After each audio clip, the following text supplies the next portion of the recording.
It's official, ladies and gentlemen, California's one and only Mr. Nate Diaz has parted ways with the UFC, signing off in vintage style with a win against the legendary Tony Ferguson. It wasn't exactly an easy fight for the Stockton slugger, but he managed to run away with the fight in the 4th round after submitting Tony with a spectacular choke. Keep watching this video as we give you more on Nate's iconic final UFC bout. First up, that beautiful forward pressure. Nate Diaz has always been known for bringing the game to his opponent. No matter how hurt he is, he's always trying to find ways to build pressure and connect some beautiful blows. Even in his last fight against TUF winner Tony Ferguson, Diaz brought the heat early on in the fight. He cornered Ferguson with some beautiful forward pressure and landed some really quick and deadly jabs to set the tempo. The first round had Diaz written all over it. Nate even split Tony's shin open when he checked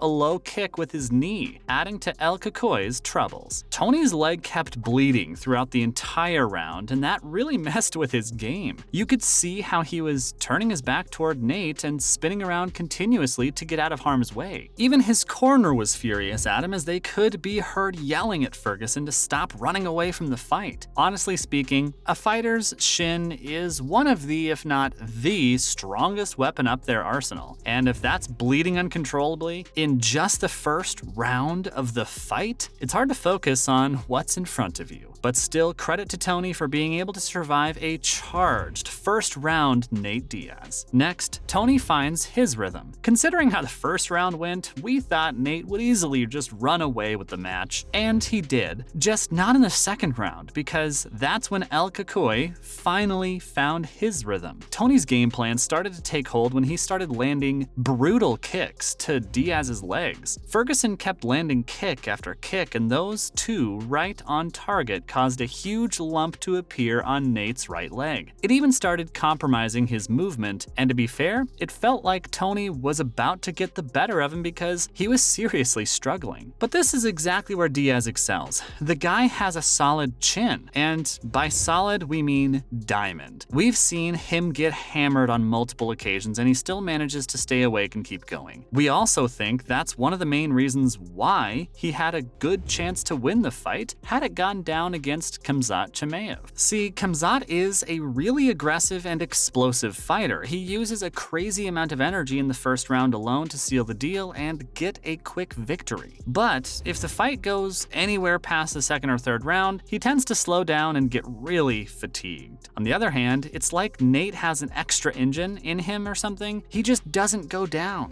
Even in the 4th and 5th rounds, you can see Nate smacking his opponents with some of the most accurate and deadly strikes straight to the thinker. But anyway, back to his vintage performance against Tony. Despite having a compromised right leg, Diaz still managed to whip a mean right kick in the 3rd round to remind Tony it's not going to be as easy as he thinks. Moving on, it was bound to happen eventually. Now let's not kid ourselves here. Both men are without a doubt at the final stages of their career. If anything, they'll only be fighting in exhibition matches now to keep their bank accounts rolling. But apart from that, their time as competitive fighters has finally come to an end. So, some bizarre moments were bound to happen eventually. In the 3rd round of the fight, Nate completely disengaged Tony and stepped back only for Tony to do some crazy dance moves. Both fighters also shared some pretty sweet moments inside the cage, smiling at each other after a victorious exchange of strikes. After choking him out, Nate grabbed Tony's arm and lifted it up to hear a huge round of applause coming from everyone in the entire arena. We're not gonna lie, it was a very emotional moment. It marks the end of an era. Now for riding off in the sunset. There could not have been a better way to go for Nate Diaz. The Stockton slugger beats Khamzat on the scale, chokes Tony out, and rides off into the sunset. So what's next for Diaz? Well, he did launch his own promotion, Real Fight Inc. We reckon he's going to be really busy with that because running a combat sports organization requires a lot of management. But we've also heard things like how he wants to take part in exhibition matches now, and even fight Jake Paul sometime in the near future. Oh, and he also accepted the call out coming from McGregor, so we might even see that unfold in the future once the Irishman is done with his contract. But as far as signing with the UFC goes, we don't think Nate's ever gonna come back. He did announce that he wants to be back at the promotion someday to fight McGregor though. If we had to guess, we think he's going to fight Jake Paul and then return to the UFC sometime in 2023 to have a final trilogy fight against the Notorious. Next, for some more on the UFC. Up next, a message from the warlords. Imagine missing weight and getting a message from a warlord saying all Chechens are really disappointed. Khamzat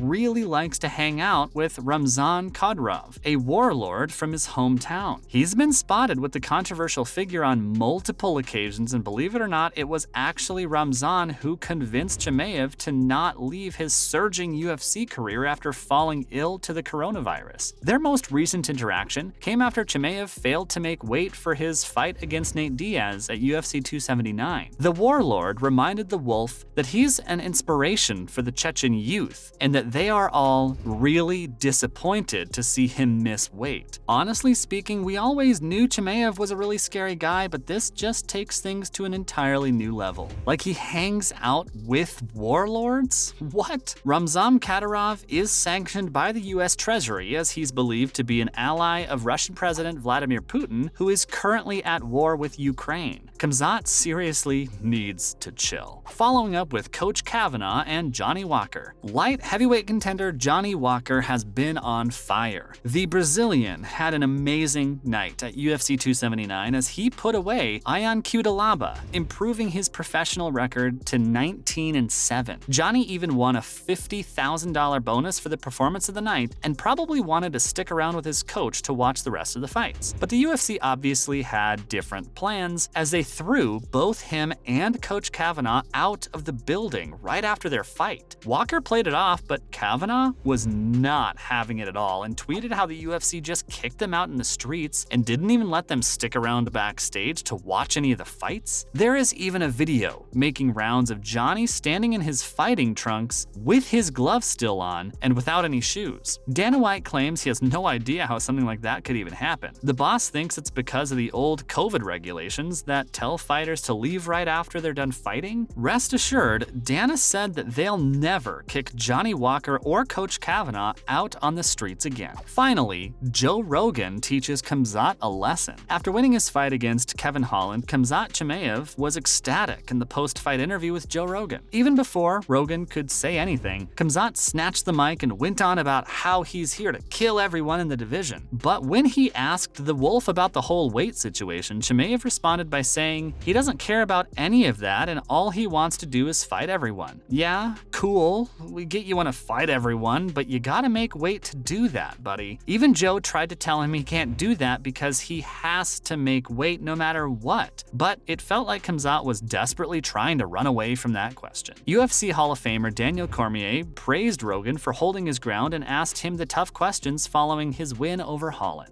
As soon as Joe started asking him the juicy questions, Chimaev told him that he doesn't want to talk about it. Rogan responded by saying, "No, but you have to." That takes serious guts, man. Holding your ground to Khamzat's fire while standing inside the octagon? Credit to Mr. Rogan for reminding him he's answerable to fans. That's it from our side, folks. So what do you think? How did Diaz fare in his last fight at the UFC? And do you think he'll ever return to the biggest fighting promotion in the world? Let us know in the comments below. Remember, don't forget to like this video and subscribe to our channel for more entertaining and original content in the future. Thanks for watching, guys, and we'll see you next time.